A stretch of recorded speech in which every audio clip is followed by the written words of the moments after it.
کہ یا رسول اللہ علیہ وسلم ہم آپ کے ہاتھ پر بیعت کر رہے ہیں کہ یہ جان تو جا سکتی ہے لیکن آپ کی حکم عدولی نہیں ہو سکتی۔ جب صحابہ نے یہ بیعت کی تو کریم آقا علیہ السلام نے ایک ہاتھ نیچے رکھا ہوا تھا، دوسرا ہاتھ آپ نے اوپر رکھا،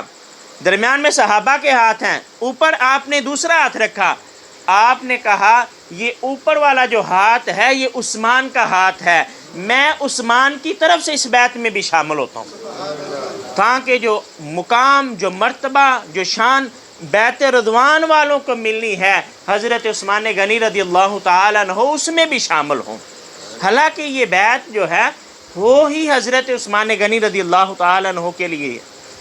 اب یہاں ایک نقطہ علماء کرام یہ بھی بیان کرتے ہیں، وہ کہتے ہیں کہ کئی حکمتیں تھیں اس بیعت کی، بیعت رضوان کی، اور ان حکمتوں کا تاریخ نے جو ہے اس کو محفوظ بھی کیا، سیرت کی کتابوں میں بھی وہ محفوظ ہے حکمتیں، لیکن کریم آقا علیہ السلام کا علم اپنی جگہ تھا۔ اس کی دلیل علماء یہ بیان کرتے ہیں، وہ کہتے ہیں کہ جو بیعت ہوتی ہے وہ زندہ لوگ کرتے ہیں، مردہ لوگوں کی بیعت نہیں ہوتی۔ کریم آقا علیہ السلام جب اوپر ہاتھ رکھ کے کہہ رہے ہیں کہ یہ ہاتھ عثمان کا ہاتھ ہے، تو اس میں کریم آقا علیہ السلام یہ اشارہ دے رہے ہیں کہ حضرت عثمان غنی کا مقام اتنا ہے کہ ان کے لیے ہم مر مٹنے کے لیے بھی تیار ہیں، لیکن جہاں تک ان کی ذات کا تعلق ہے وہ زندہ ہیں۔ یہ کریم آقا علیہ السلام کا علم تھا، وہ جانتے تھے کہ حضرت عثمان غنی رضی اللہ تعالیٰ عنہ حیات ہیں۔ پھر وہ ہاتھ جو کریم آقا علیہ السلام نے اوپر کیا، جس کے بارے میں آپ نے فرمایا کہ یہ عثمان کا ہاتھ ہے، اس کے بارے میں رب کائنات نے فرمایا ید اللہ فوق ایدیہم، کہ یہ جو اوپر والا ہاتھ ہے یہ اللہ کا ہاتھ ہے۔ تو اس ہاتھ کو رب کائنات نے اپنا ہاتھ قرار دیا۔ ادھر جب کافروں کو پتہ چلا کہ حضرت عثمان غنی رضی اللہ تعالیٰ عنہ کے لیے بیعت ہو چکی ہے، تو انہوں نے فوراً حضرت عثمان غنی رضی اللہ تعالیٰ عنہ کو واپس بھیجا مسلمانوں کے پاس کہ ہم جو ہے مسلمانوں کے ساتھ مقابلہ نہیں کر سکتے۔ اس کی وجہ کیا تھی کہ جو سفیر یہاں سے جاتے تھے نا کافروں کے پاس، وہ جا کر یہ رپورٹ دیتے تھے، وہ کہتے تھے کہ ہم نے کیسر و کسریٰ کے محلات کو دیکھا ہے، لیکن جو ادب، جو تعظیم، جو حیا مسلمان اپنے نبی کا کرتے ہیں کوئی بادشاہ کا بھی نہیں کرتا۔ انہوں نے کہا جی دلیل کیا ہے؟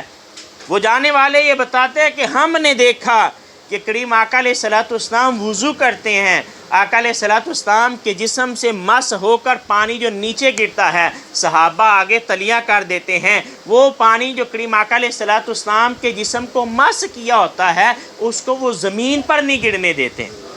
پھر جس کو وہ پانی مل گیا اس کے لیے تو اپنا ہی مرتبہ، جس کو نہ ملتا وہ اس کے ہاتھوں سے اپنے ہاتھ کو مس کر لیتا جس کو وہ پانی نصیب ہو جاتا۔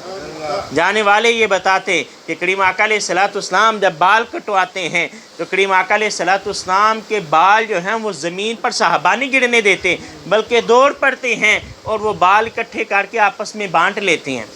اس لیے تم یہ مت سمجھنا کہ تم مسلمانوں کا مقابلہ کر سکتے ہو۔ یہی حضرت عثمان غنی رضی اللہ تعالیٰ عنہ 18 ذی الحج کو آپ کو شہید کر دیا جاتا ہے۔ آپ مظلوم مدینہ ہیں، 40 دن تک آپ کے لیے کھانے پانی کو بند رکھا گیا۔ جب آپ اس دنیا کو چھوڑ رہے ہیں تو حالت یہ تھی کہ روزے کی حالت میں تھے، حالت یہ تھی کہ قرآن کی تلاوت کر رہے تھے، عصر کا وقت ہو رہا ہے اور حضرت عثمان غنی رضی اللہ تعالیٰ عنہ کو اونگ آ جاتی ہے۔ اونگ آتی ہے تو خواب کے اندر کریم آقا علیہ السلام جلوہ فروز ہیں، پوچھتے ہیں عثمان بتاؤ کیا چاہتے ہو؟ اگر چاہو تو اللہ کی طرف سے غیبی مدد آئے گی، یہ جو باغی ہیں ان کی گردنیں جو ہیں وہ تن سے جدا ہو جائیں گی، اور اگر تم چاہو تو آج کا روزہ ہمارے پاس افطار کرو۔ حضرت عثمان غنی رضی اللہ تعالیٰ عنہ کہنے لگے یا رسول اللہ علیہ وسلم، عثمان یہ چاہتا ہے کہ آج کا روزہ آپ کے پاس افطار کیا جائے، اور قرآن کے اوراق شاہد ہیں کہ حضرت عثمان غنی رضی اللہ تعالیٰ عنہ جب شہید ہوتے ہیں آپ کا لہو قرآن کے اوراق کے اوپر گرتا ہے۔ شہید کا یہ مقام ہے کہ خون کا قطرہ زمین پر بعد میں گرتا ہے، اللہ رب العزت اس کے گناہوں کو پہلے معاف کر دیتا ہے۔ وہ زمین شاہد ہو جاتی ہے کہ یا اللہ تیرا یہ بندہ اس نے مجھ پر، میرے اس حصے پر اپنی جان کو قربان کیا۔ حضرت عثمان غنی رضی اللہ تعالیٰ عنہ کی ذات وہ ذات ہے کہ جن کے لیے گواہی دینے والا خود قرآن ہوگا، جو قیامت کے دن اللہ رب العزت کی بارگاہ میں کہے گا کہ یا اللہ تیرے عثمان کو جب شہید کیا گیا تو اس کا لہو مجھ پر بھی گرا، میں نے بھی اپنے اوراق کے اندر اس کو محفوظ کیا۔ اللہ رب العزت ہمیں شان صحابہ سمجھنے کی توفیق عطا فرمائے۔ وما علینا الا البلاغ المبین۔